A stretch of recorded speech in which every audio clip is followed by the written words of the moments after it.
ಇನ್ನು ಉತ್ತರ ಕನ್ನಡ ಲೋಕಸಭಾ ಕ್ಷೇತ್ರದಲ್ಲಿ ಏನಾಗ್ತಾ ಇದೆ ಅಂತ ನೋಡ್ತಾ ಹೋಗೋದಾದ್ರೆ ಉತ್ತರ ಕನ್ನಡದ ಬಿಜೆಪಿ ಅಭ್ಯರ್ಥಿ ವಿಶ್ವೇಶ್ವರ ಹೆಗಡೆ ಕಾಗೇರಿ ಈಗ ಬಿಜೆಪಿಗೆ ಶಾಕ್ ಕೊಟ್ಟಿದೆ ಕಾಂಗ್ರೆಸ್ ಸೇರ್ಪಡೆ ಆಗಲಿರುವ ಬಿಜೆಪಿ ಶಾಸಕನ ಪುತ್ರ ಇದು ಕಾಂಗ್ರೆಸ್ ಸೇರ್ತಾರೆ ವಿವೇಕ್ ಹೆಬ್ಬಾರ್ ನಿಜಕ್ಕೂ ಇದು ಬಿಜೆಪಿಗೆ ದೊಡ್ಡ ಶಾಕ್ ಉತ್ತರ ಕನ್ನಡ ಜಿಲ್ಲೆಯ ಬನವಾಸಿಯಲ್ಲಿ ಕಾಂಗ್ರೆಸ್ ಸೇರ್ಪಡೆ ಆಗ್ತಾರೆ ಕಾರ್ಯಕ್ರಮದಲ್ಲಿ ಕಾಂಗ್ರೆಸ್ ನಾಯಕ ಐವಾನ್ ಡಿಸೋಜಾ ಇರ್ತಾರೆ ಅವರ ಸಮ್ಮುಖದಲ್ಲಿ ವಿವೇಕ್ ಹೆಬ್ಬಾರ್ ಶಿವರಾಮ್ ಹೆಬ್ಬಾರ್ ಅವರ ಪುತ್ರ ವಿವೇಕ್ ಹೆಬ್ಬಾರ್ ಕಾಂಗ್ರೆಸ್ಗೆ ಸೇರ್ಪಡೆ ಆಗಲಿದ್ದಾರೆ ಯಲ್ಲಾಪುರ ಬಿಜೆಪಿ ಶಾಸಕ ಶಿವರಾಮ್ ಹೆಬ್ಬಾರ್ ಅವರ ಪುತ್ರ ವಿವೇಕ್ ಹೆಬ್ಬಾರ್ ವಿಧಾನಸಭೆ ಚುನಾವಣೆಯ ಬಳಿಕ ಬಿಜೆಪಿಯಿಂದ ಶಾಸಕ ಹೆಬ್ಬಾರ್ ಅಂತರವನ್ನ ಕಾಯ್ದುಕೊಂಡಿದ್ದಾರೆ ಈಗ ಅವರ ಪುತ್ರ ಕಾಂಗ್ರೆಸ್ ಸೇರ್ಪಡೆ ಆಗ್ತಾ ಇದ್ದಾರೆ ರಾಜ್ಯಸಭೆ ಚುನಾವಣೆಯ ಸಂದರ್ಭದಲ್ಲಿ ಮತದಾನವನ್ನ ಮಾಡದೆ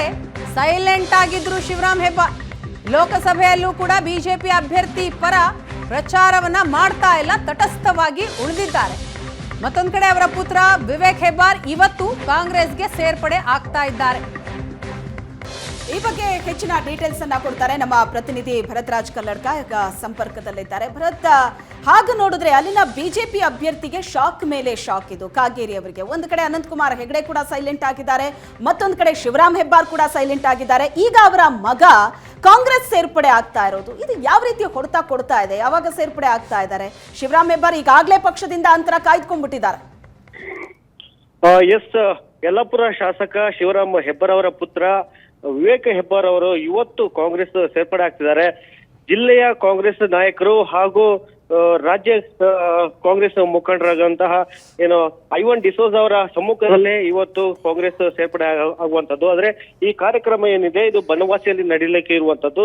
ಬನವಾಸಿಯಲ್ಲಿ ನಡೆಯುವಂತಹ ಕಾಂಗ್ರೆಸ್ ಕಾರ್ಯಕ್ರಮದಲ್ಲಿ ಈ ಸೇರ್ಪಡೆ ಪ್ರೊಸೆಸ್ ನಡೆಯುವಂತದ್ದು. ಅದಲ್ಲದೆ ಮುಂಡಗೋಡದಲ್ಲಿ ಮಧ್ಯಾಹ್ನ ಬಳಿಕ ಮುಂಡಗೋಡದಲ್ಲಿ ಕೂಡ ಈ ಒಂದು ಕಾಂಗ್ರೆಸ್ ಕಾರ್ಯಕ್ರಮ ನಡೆಯಲಿದೆ. ಸೊ ಇವತ್ತು ವಿವೇಕ್ ಹೆಬ್ಬಾರ್ ಅವರು ಕಾಂಗ್ರೆಸ್ ಸೇರ್ಪಡೆ ಆಗುವಂತದ್ದು. ಇದೊಂದು ಹೇಳಿದ್ರೆ ಬಿಜೆಪಿಗೆ ಶಿವರಾಮ್ ಹೆಬ್ಬಾರ್ ಅವರೇ ಖುದ್ದಾಗಿ ಕೊಡುವ ಒಂದು ಏಟು ಅಂತ ಕೂಡ ಹೇಳ್ಕೋಬಹುದು. ಲಾಸ್ಟ್ ಟೈಮ್ ಎಲೆಕ್ಷನ್ ವಿಧಾನಸಭೆ ಎಲೆಕ್ಷನ್ ಆಗಿತ್ತು. ಆ ಸಂದರ್ಭದ ಬಳಿಕ ಶಿವರಾಮ್ ಹೆಬ್ಬಾರ್ ಸಾಕಷ್ಟು ಒಂದು ಸೈಲೆಂಟ್ ಆಗಿದ್ರು. ತನ್ನ ಜಿಲ್ಲೆಯ ನಾಯಕರೇ ತನಗೆ ವಾಪಸ್ ನಿಂತಿದ್ದಾರೆ, ಈ ಹಿಂದೆಯಲ್ಲಿ ತಾನು ಅಸಮಾಧಾನಗೊಂಡಿದ್ದನ್ನು ಹೇಳ್ಕೊಂಡು ರಾಜ್ಯ ಮುಖಂಡರ ಮುಂದೆ ತನ್ನ ನೋವು ಕೂಡ ವ್ಯಕ್ತಪಡಿಸಿದ್ರು. ಆದ್ರೆ ಅವರಿಗೆ ಈ ಬಗ್ಗೆ ಸಮಾಧಾನ ಆಗಿರಲಿಲ್ಲ. ಆ ಬಳಿಕ ಸಂಪೂರ್ಣವಾಗಿ ಸೈಲೆಂಟ್ ಆಗಿದ್ರು. ಹಿಂದೆ ರಾಜ್ಯಸಭಾ ಚುನಾವಣೆ ಸಂದರ್ಭದಲ್ಲಿ ಕೂಡ ಬಿಜೆಪಿ ಪರವಾಗಿ ಮತ ಹಾಕಿಲ್ಲ. ಆ ಸಂದರ್ಭದಲ್ಲಿ ಕೂಡ ಬೇರೆ ಒಂದು ರೀಸನ್ ಹೇಳ್ಕೊಂಡು ಅದನ್ನು ತಪ್ಪಿಸಿಕೊಂಡಿದ್ರು. ಆ ನಂತರ ವಿಶ್ವೇಶ್ವರ ಹೆಗಡೆ ಕಾಗೇರಿ ಅವರ ಪರವಾಗಿ ಪ್ರಚಾರ ನಡೆಸಬೇಕಾಗಿದ್ರು ಕೂಡ ಶಿವರಾಮ್ ಹೆಬ್ಬಾರ್ ಸಾಕಷ್ಟು ಒಂದು ಎಲ್ಲೂ ಕೂಡ ಕಾಣಿಸ್ಕೊಳ್ಳದೆ ಅಬ್ಸೆಂಟ್ ಆಗಿರುವಂತದ್ದು. ಈ ಒಂದು ಕಡೆ ಅನಂತಕುಮಾರ್ ಹೆಗಡೆ ಅವರು ಕೂಡ ತನಗೆ ಟಿಕೆಟ್ ಸಿಕ್ಕಿಲ್ಲ ಎಂಬ ಒಂದು ನೋವಿನಲ್ಲಿ ಹೋಗಿ ಸೈಲೆಂಟ್ ಆಗಿರುವಂತದ್ದು, ಬೆಂಗಳೂರಲ್ಲಿ ಹೋಗಿ ಕೂತ್ಕೊಂಡಿದ್ದಾರೆ. ಈಗ ಮತ್ತೊಂದು ಕಡೆ ಶಿವರಾಮ್ ಹೆಬ್ಬಾರ್ ಕೂಡ ಕಾಗೇರಿ ಅವರಿಗೆ ತಾನು ಬೆಂಬಲ ಕೊಡದೆ ಮೊಬೈಲ್ ಸ್ವಿಚ್ ಆಫ್ ಮಾಡ್ಕೊಂಡು ಹೋಗಿ ಮನೆಯಲ್ಲಿ ಕೂತ್ಕೊಂಡಿರುವಂತದ್ದು. ಈ ನಡುವೆ ತನ್ನ ಮಗನನ್ನು ಕಾಂಗ್ರೆಸ್ಗೆ ಸೇರ್ಪಡೆ ಮಾಡ್ಲಿಕ್ಕೆ ಎಲ್ಲಾ ವ್ಯವಸ್ಥೆಗಳನ್ನು ಈಗ ಹಿಂದೆ ಕೂಡ ಮಾಡ್ಕೊಂಡಿದ್ರು.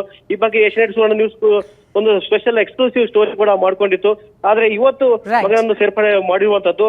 ಸ್ಪೆಷಲ್ ಆಗಿ ಇದೊಂದು ಹೆಬ್ಬಾರ್ ಅವರೇ ಪ್ಲಾನ್ ಆಗಿರುವಂತ ಮುಂದಿನ ಹಂತಗಳಲ್ಲಿ ಹೆಬ್ಬಾರ್ ಕಾಂಗ್ರೆಸ್ ಹೋಗ್ಲಿಕ್ಕೆ ಎಲ್ಲ ಸಿದ್ಧತೆ ಮಾಡ್ಕೊಂಡಿದ್ದಾರೆ. ಸೊ ಮೊದಲ ಹಂತವಾಗಿ ಮಗನನ್ನು ಕಾಂಗ್ರೆಸ್ಗೆ ಹಾಗೂ ಬೆಂಬಲಿಗರನ್ನು ಕಾಂಗ್ರೆಸ್ಗೆ ಸೇರ್ಪಡೆಗೊಳಿಸುತ್ತಿದ್ದಾರೆ.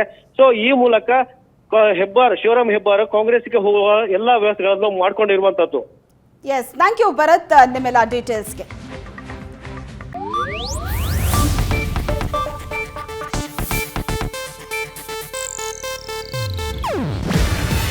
ಇದು ಏಷ್ಯಾನೆಟ್ ನ್ಯೂಸ್ ನೆಟ್ವರ್ಕ್ ಪ್ರಸ್ತುತಿ.